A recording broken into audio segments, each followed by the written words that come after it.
Study IQ IAS, आपका selection हमारा mission. दोस्तों, अभी इस बात को बहुत साल नहीं बीते हैं जब भारत दिवाली पर लगने वाली डेकोरेटिव लाइट्स से लेकर digital watches, TVs, mobile phones और किचन अप्लायंसेस जैसे लगभग सभी इलेक्ट्रॉनिक डिवाइसेस चाइना, जापान या साउथ कोरिया से ही इंपोर्ट किया करता था। मगर आपको जानकर हैरानी होगी कि बीते कुछ सालों में ही इस पूरे सिनेरियो में एक बड़ा बदलाव आ चुका है। जी हां, जो भारत फाइनेंशियल ईयर 2014 में महज 29.8 बिलियन यूएस डॉलर के इलेक्ट्रॉनिक्स मैन्युफैक्चर करता था, उसने फाइनेंशियल ईयर 2024 आते आते अपने प्रोडक्शन को ऑलमोस्ट 4 गुना बढ़ाकर 115 बिलियन यूएस डॉलर कर दिया है। इसी तरह आपको यह बात जानकर भी हैरानी होगी कि जो भारत 2014-15 में अपने मोबाइल फोन्स की नीड का 74% इंपोर्ट किया करता था, वहीं आज भारत में बिकने वाले 99.2% mobile phones made in India हैं। यहां तक कि आज भारत दुनिया का second largest mobile phone manufacturer बन चुका है। इतना ही नहीं, भारत में बढ़ते इलेक्ट्रॉनिक प्रोडक्शन की वजह से इलेक्ट्रॉनिक सेक्टर हमारे एक्सपोर्ट के लिहाज से भी one of the fastest growing sector है और आज हम दुनिया के top 10 electronic goods exporting Nations में अपनी जगह बना चुके हैं। साथ ही आज भारत द्वारा एक्सपोर्टेड इलेक्ट्रॉनिक गुड्स के सबसे बड़े इंपोर्टर यूएसए और यूएई हैं, जो भारत से एक्सपोर्ट होने वाले टोटल इलेक्ट्रॉनिक गुड्स का ऑलमोस्ट 47% खुद इंपोर्ट करते हैं। इसीलिए अपने इलेक्ट्रॉनिक गुड्स की इस राइजिंग डिमांड को देखते हुए भारत ने अपने लिए एक नया टारगेट सेट किया है और सरकार की यह कोशिश है कि भारत अपने करंट इलेक्ट्रॉनिक सेक्टर को फाइनेंशियल ईयर 2023 के 155 बिलियन डॉलर के आंकड़े से बढ़ाकर 2030 तक 500 बिलियन डॉलर तक पहुंचा सके, जिससे वो चाइना, वियतनाम, साउथ कोरिया और जापान जैसे लीडिंग इलेक्ट्रॉनिक जायंट्स को पीछे छोड़ सके। यही नहीं, 500 बिलियन डॉलर के आंकड़े में 350 बिलियन डॉलर का टारगेट फिनिश्ड गुड्स के लिए और 150 बिलियन डॉलर का टारगेट कंपोनेंट मैन्युफैक्चरिंग के लिए रखा गया है। लेकिन अपने इनॉर्मस ग्रोथ पोटेंशियल के बाद भी मार्केट एक्सपर्ट ये बात पॉइंट आउट करते हैं कि आज भी भारत के इलेक्ट्रॉनिक मैन्युफैक्चरिंग सेक्टर में एक बहुत बड़ी कमी या लिमिटेशन एग्जिस्ट करती है, जिससे पार पाए बिना Bharat global electronic manufacturing supply chain का की प्लेयर नहीं बन पाएगा। यहां तक कि हाल ही में रिलीज हुए इकोनॉमिक सर्वे ने भी इस पर चिंता जाहिर की थी। तो क्या है वो लिमिटेशन और कैसे भारत आने वाले समय में ग्लोबल इलेक्ट्रॉनिक मैन्युफैक्चरिंग हब बनकर उभर सकता है? आज के इस वीडियो में हम इसी टॉपिक को डिटेल में डिस्कस करेंगे। दोस्तों, अगर आप यूपीएससी एस्पिरेंट हैं तो आपके लिए गेम चेंजिंग अपॉर्चुनिटी है स्टडी IQ का नया संपूर्ण बैच, एक कॉम्प्रिहेंसिव प्रोग्राम जिसमें टॉप एडुकेटर्स के साथ 1000+ आवर्स की live classes, personalised mentorship and handwritten notes से लेकर PRP, MRP जैसे इंटेंसिव प्रोग्राम्स हैं। प्रीलिम्स और मेंस स्कॉलरशिप के तहत प्रीलिम्स क्लियर करने पर पूरी फीस रिफंड हो जाएगी। टॉप परफॉर्मर्स के लिए हर मंथ 11,000 रुपीज का cash reward, economically weaker sections के लिए स्पेशल उड़ान स्कॉलरशिप भी है। X secretary Anil Swarup sir खुद गाइड करेंगे आपको इस जर्नी में। स्टडी IQ पर 2 करोड़ इंडियंस का ट्रस्ट है और अब संपूर्ण बैच के साथ आपका यूपीएससी ड्रीम भी होगा अचीव। सिल्वर, गोल्ड या platinum, choose the plan that fits your needs. आपको करना क्या है, स्टडी IQ वेबसाइट पर जाइए, यूपीएससी संपूर्ण बैच पर क्लिक कीजिए and once you click on buy now, आप देख सकते हैं डिस्काउंट कोड्स। वहां पर टाइप कीजिए अमृत लाइव एंड आपको मिलेगा सबसे lowest price and obviously your IAS journey starts here. दोस्तों, अगर हम रिसेंट पास्ट पर नजर डालें तो बीते कुछ सालों में ही इलेक्ट्रॉनिक मैन्युफैक्चरिंग के बहुत से ग्लोबल जायंट्स अपने प्रोडक्शन यूनिट्स को भारत में सेटअप कर चुके हैं। फिर चाहे हम एप्पल, सैमसंग, ओप्पो, वीवो या शाओमी जैसे ग्लोबल जायंट्स की बात कर लें, डेल, HP और लेनोवो जैसे लैपटॉप मैन्युफैक्चरर्स की बात करें या फिर फॉक्सकॉन या माइक्रॉन जैसे लीडिंग इलेक्ट्रॉनिक मैन्युफैक्चरर्स की। और ये सब हो पाया है हमारी गवर्नमेंट के उन फेवरेबल स्टेप्स की वजह से जिन्होंने भारत को चाइना के ऑल्टरनेटिव के रूप में एस्टैब्लिश किया। इतना ही नहीं, जैसे जैसे भारत में ये जायंट्स अपने कदम रखते जा रहे हैं, भारत में इनके इलेक्ट्रॉनिक कंपोनेंट सप्लायर या वेंडर्स का भी अपना इकोसिस्टम डेवलप होते जा रहा है। इसी कड़ी में समय के साथ साथ ओला और डिक्सन जैसे इंडियन इलेक्ट्रॉनिक ब्रांड्स भी अपनी जड़ें मजबूत करते जा रहे हैं। भारत में इस इंडस्ट्री के डेवलपमेंट का फ्यूचर काफी ब्राइट दिखाई दे रहा है। और तो और आज भारत इलेक्ट्रॉनिक इंडस्ट्री की बैकबोन माने जाने वाले सेमीकंडक्टर्स के फील्ड में भी अपनी मैन्युफैक्चरिंग कैपेसिटीज को बढ़ाते जा रहा है। और इंडिया सेमीकंडक्टर मिशन के अंडर अब तक देश भर में ऑलमोस्ट आधा दर्जन सेमीकंडक्टर यूनिट्स एस्टैब्लिश कर चुका है। असल में भारत अपनी इलेक्ट्रॉनिक मैन्युफैक्चरिंग कैपेबिलिटीज पर इतना फोकस इसलिए कर रहा है क्योंकि आज ये बात हर कोई समझने लगा है कि समय के साथ इलेक्ट्रॉनिक इंडस्ट्री मैन्युफैक्चरिंग सेक्टर का एक प्राइम पिलर बनता जा रहा है और आने वाले समय में स्पेस और रिन्यूएबल एनर्जी जैसे सेक्टर्स से लेकर ऑटोमोबाइल्स और एग्रो टेक्नोलॉजी सेक्टर तक ज्यादातर इंडस्ट्रीज इलेक्ट्रॉनिक इंडस्ट्री पर ही निर्भर रहने वाली। यहां तक कि मिनिस्ट्री ऑफ इंफॉर्मेशन टेक्नोलॉजी का भी यही मानना है कि आने वाले समय में इलेक्ट्रॉनिक सेक्टर ही दुनिया का सबसे बड़ा मैन्युफैक्चरिंग सेक्टर बनने वाला है। लेकिन भारत के इतने एफर्ट्स के बाद भी अगर हम कंपैरेटिव टर्म में देखेंगे तो इस बात में कोई दो राय नहीं है कि आज भी भारत ग्लोबल इलेक्ट्रॉनिक इंडस्ट्री का एक बहुत छोटा प्लेयर है। जहां इस इंडस्ट्री में चाइना का ग्लोबल मैन्युफैक्चरिंग आउटपुट 28.4% है, यूएसए का 16.6%, जापान का 7.2% और जर्मनी का 5.8% है, तो वहीं बीते साल तक भारत की इसमें महज 3.3% की हिस्सेदारी है। सिमिलरली इलेक्ट्रॉनिक एक्सपोर्ट्स में भी भारत का कंट्रीब्यूशन अभी भी 1% के नीचे ही है, जबकि वियतनाम का 4% और चाइना का 30% है। लेकिन ऐसा क्यों है? आखिर क्यों भारत की इलेक्ट्रॉनिक मैन्युफैक्चरिंग कैपेबिलिटीज अब भी उस लेवल पर नहीं पहुंच पाई हैं जहां उन्हें होना चाहिए था? तो चलिए अब हम इसके बारे में भी जान लेते हैं। दोस्तों, भारत के अब भी इस रेस में पीछे रह जाने का एक बहुत बड़ा कारण हमें हाल ही में रिलीज हुए इकोनॉमिक सर्वे में देखने को मिलता है, जिसमें यह बात पॉइंट आउट की गई कि भारत का electronic sector largely assembly lines पर ही फोकस कर रहा है, जबकि डिजाइन और कंपोनेंट मैन्युफैक्चरिंग में इसकी प्रोग्रेस आज भी लिमिटेड ही है। नतीजा यह है कि भारत में ऑपरेट कर रही ज्यादातर इलेक्ट्रॉनिक मैन्युफैक्चरिंग कंपनीज दुनिया भर से फॉरेन मैन्युफैक्चर्ड कंपोनेंट्स को भारत में इंपोर्ट करके उन्हें केवल यहां असेंबल ही कर रही हैं, जिसकी वजह से फिनिश्ड इलेक्ट्रॉनिक प्रोडक्ट्स में इंडिजिनस वैल्यू एडिशन यानी पूरी तरह भारत में निर्मित कंपोनेंट्स का प्रोपोर्शन बहुत लो है। यहां तक कि अगर हम देश में मैन्युफैक्चर हो रहे मोबाइल फोन्स की भी बात कर लें तो in made in India mobile phones में भी भारत का लोकल वैल्यू एडिशन 15 to 20% के आसपास ही है। अब आप एप्पल के he made in India iPhones का एग्जाम्पल ले लीजिए, जिसके भारत में अपने फोन की मैन्युफैक्चरिंग शुरू करते ही इंडिया का टोटल स्मार्टफोन एक्सपोर्ट अकेले फाइनेंशियल ईयर 2023 में ऑलमोस्ट डबल हो गया। मगर यहां नोट करने वाली बात यह है कि इन फोन्स के ज्यादातर कंपोनेंट्स दूसरे देशों से इंपोर्ट किए जा रहे हैं, जिसमें एक मेजर शेयर चाइना का भी है।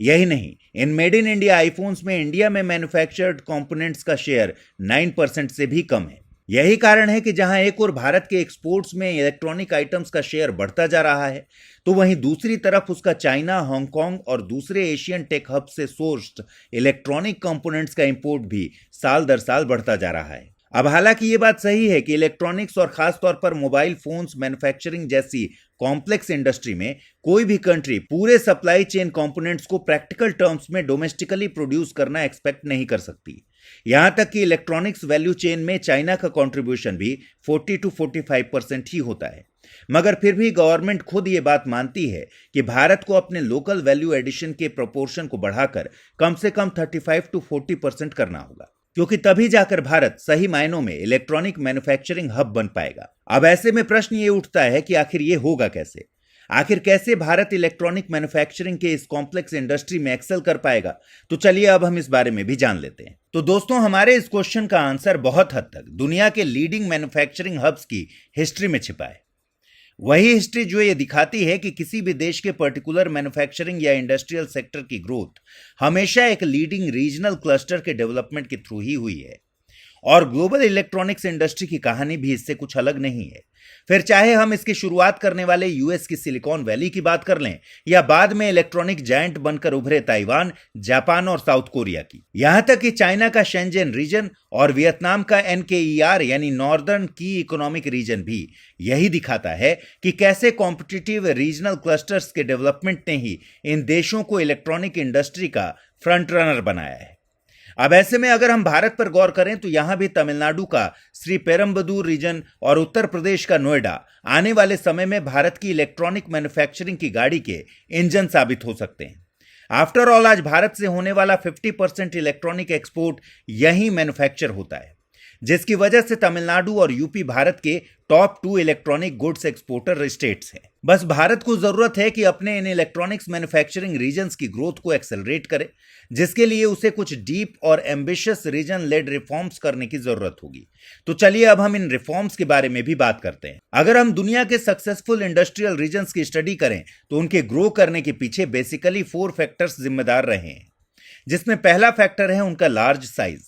आफ्टर ऑल, एक इंडस्ट्रियल रीजन के पास सफिशिएंट स्पेस होना उसके कॉम्पिटिटिवनेस को बढ़ाने के लिए जरूरी है। जहां इंडस्ट्रियल रीजन्स का लार्ज साइज सप्लायर्स और बायर्स के कोलोकेटिंग यानी आसपास ही स्टैब्लिश होने में हेल्प करता है, जिससे पूरे इकोसिस्टम को डेवलप होने में मदद तो मिलती ही है, साथ ही सभी के लिए ऑपरेशंस की कॉस्ट एफिशिएंसी भी बढ़ जाती है। यही नहीं, इस प्लान से इस इकोसिस्टम के डेवलपमेंट के लिए जरूरी शेयर्ड इंडस्ट्रियल इंफ्रास्ट्रक्चर जैसे प्रोडक्ट टेस्टिंग फैसिलिटीज और वेस्ट मैनेजमेंट के लिए बनने वाले एफ्लुएंट प्लांट्स के लिए इन्वेस्टमेंट को जुटाने में भी आसानी होती है, जिससे ओवरऑल प्रोडक्शन कॉस्ट और भी ज्यादा कम हो जाता है।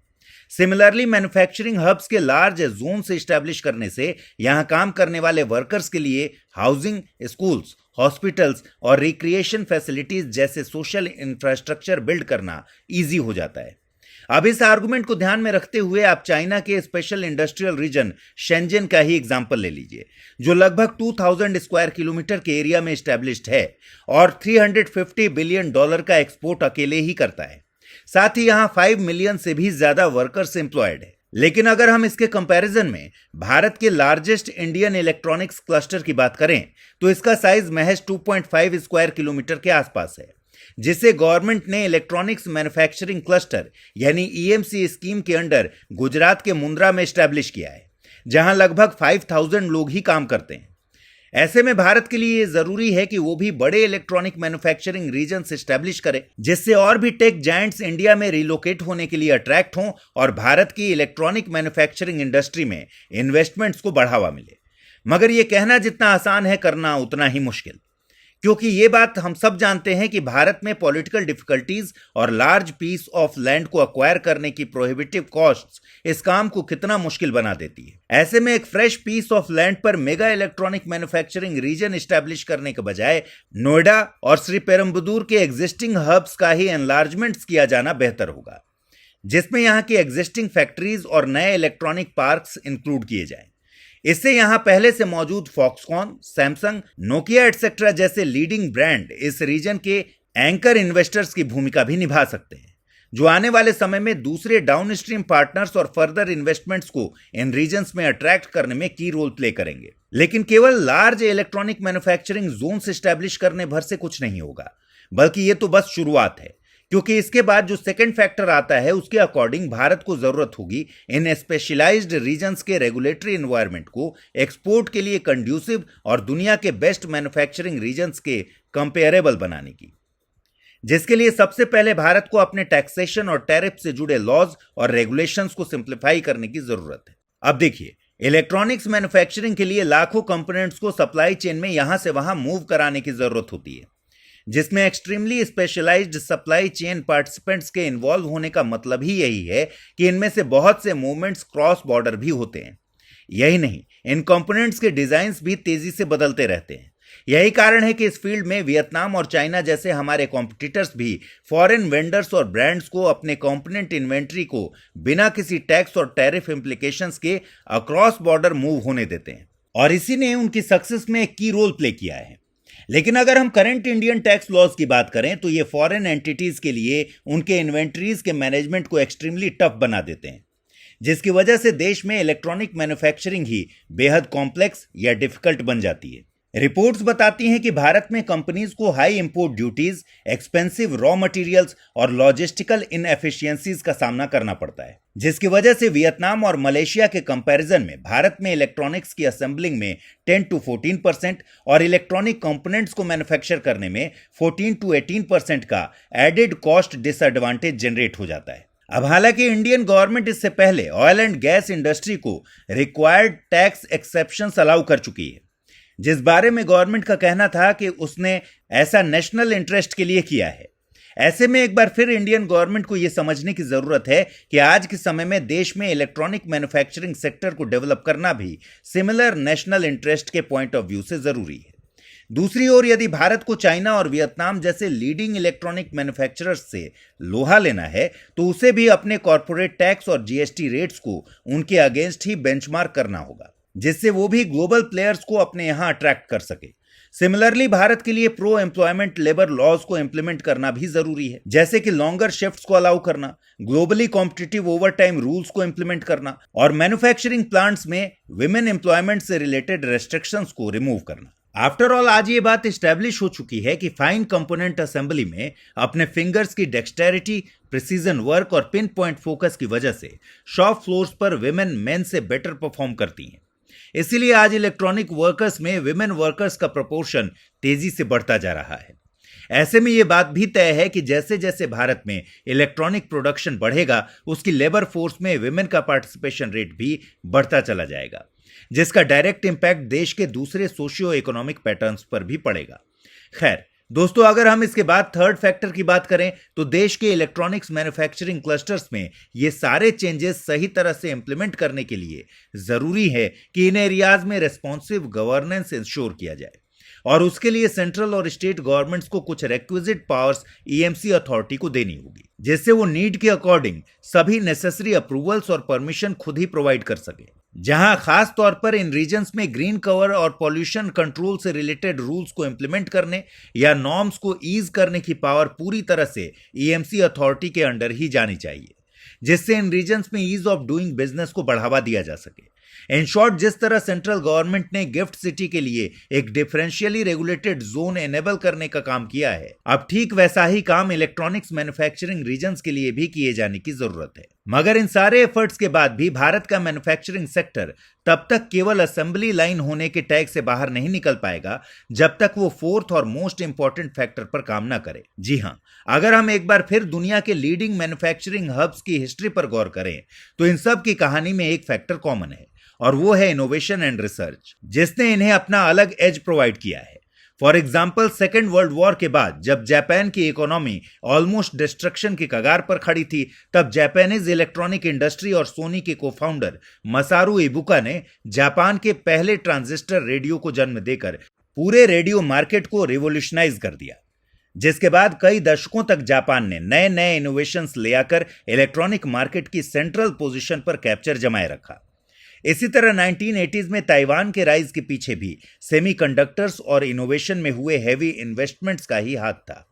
जिसमें ताइवान सेमीकंडक्टर मैन्युफैक्चरिंग कंपनी जैसी कंपनीज ने ताइवान को दुनिया के सेमीकंडक्टर का हब बना दिया। इसी तरह चाइना ने भी अपनी लार्ज लेबर फोर्स और स्टेट ड्रिवन इन्वेस्टमेंट्स के दम पर अपनी इलेक्ट्रॉनिक्स मैन्युफैक्चरिंग को रैपिडली स्केल अप कर दिया, जहां उसका prime focus infrastructure development, trade policies और स्किल डेवलपमेंट पर था, जिसने उसे ग्लोबल वैल्यू चेन का सेंट्रल प्लेयर बना दिया। ऐसे में भारत के लिए भी जरूरी है कि वो अपने इनोवेशन और रिसर्च पर फोकस करे और अपना अलग एज डेवलप करे, क्योंकि इलेक्ट्रॉनिक मैन्युफैक्चरिंग का सेक्टर केवल दूसरे सक्सेसफुल मॉडल्स को फॉलो करने से डेवलप नहीं होगा। लेकिन इस इशू पर रूबिक्स डेटा साइंसेस द्वारा पब्लिश की गई एक रिपोर्ट ये पॉइंट आउट करती है कि भारत आज भी रिसर्च एंड डेवलपमेंट पर अपनी जीडीपी का महज 0.64% ही इन्वेस्ट कर रहा है, जबकि चाइना में ये 2.41% और इजराइल में 5.71% है, जिसकी वजह से भारत में सेमीकंडक्टर्स और इंटरनेट ऑफ थिंग्स डिवाइसेस जैसे एरियाज में इनोवेशन का अभाव है, जो कि इलेक्ट्रॉनिक मैन्युफैक्चरिंग के फ्यूचर को बिल्ड करने के लिए बेहद जरूरी है। ऐसे में अगर भारत को सही मायने में इलेक्ट्रॉनिक मैन्युफैक्चरिंग हब बनना है तो उसे ये सभी कदम जल्द से जल्द उठाने होंगे। मगर ऐसा क्यों, आइए जानते हैं। दोस्तों, इलेक्ट्रॉनिक मैन्युफैक्चरिंग का मार्केट गुजरते समय के साथ और भी कॉम्पिटिटिव होता जा रहा है। जहां एक और बीते कुछ सालों में ही मोबाइल और हियरेबल और वेयरेबल मैन्युफैक्चरिंग वियतनाम में शिफ्ट हो चुकी है, तो वहीं दूसरी ओर मैक्सिको भी तेजी से आईटी हार्डवेयर और टीवीज की मैन्युफैक्चरिंग का नया हब बनते जा रहा है। इसीलिए बीते कुछ सालों में बहुत से इंडस्ट्री एक्सपर्ट्स देश की इलेक्ट्रॉनिक इंडस्ट्री को बिल्ड करने के लिए देश में चाइनीज इन्वेस्टमेंट और ज्वाइंट वेंचर्स को बढ़ावा देने की बात भी करने लगे हैं। हालांकि इस सेक्टर के क्रूशियल नेचर और भारत के इलेक्ट्रॉनिक मैन्युफैक्चरिंग के इनॉर्मस ग्रोथ को देखते हुए इंडियन गवर्नमेंट ने इस सेक्टर पर एक नया और बड़ा दांव खेलने का मन बना लिया है और हाल ही में देश में इलेक्ट्रॉनिक कंपोनेंट्स के प्रोडक्शन को एक और बूस्ट देने के लिए लगभग 23,000 करोड़ का इंसेंटिव प्लान अनवेल किया गया, जिसका मेन फोकस देश में display modules, camera sub assemblies, printed circuit board assemblies, lithium cell enclosures, resistors, capacitors, ferrites और दूसरे की इलेक्ट्रॉनिक कंपोनेंट्स की मैन्युफैक्चरिंग को सपोर्ट देना है। यही नहीं, इस इंसेंटिव प्लान के थ्रू गवर्नमेंट आने वाले 6 इयर्स में 91,600 डायरेक्ट जॉब्स क्रिएट करना चाहती है। ऐसे में यह देखना दिलचस्प होगा कि भारत के ये प्रयास क्या रंग लाते हैं। तो दोस्तों, इसी के साथ आज के इस डिस्कशन में इतना ही, मगर आप हमें कमेंट सेक्शन में जरूर बताइएगा कि आपके अकॉर्डिंग भारत इलेक्ट्रॉनिक मैन्युफैक्चरिंग की दुनिया का नया लीडर कब तक बन पाएगा। स्टडी IQ IAS, आपका सिलेक्शन हमारा मिशन।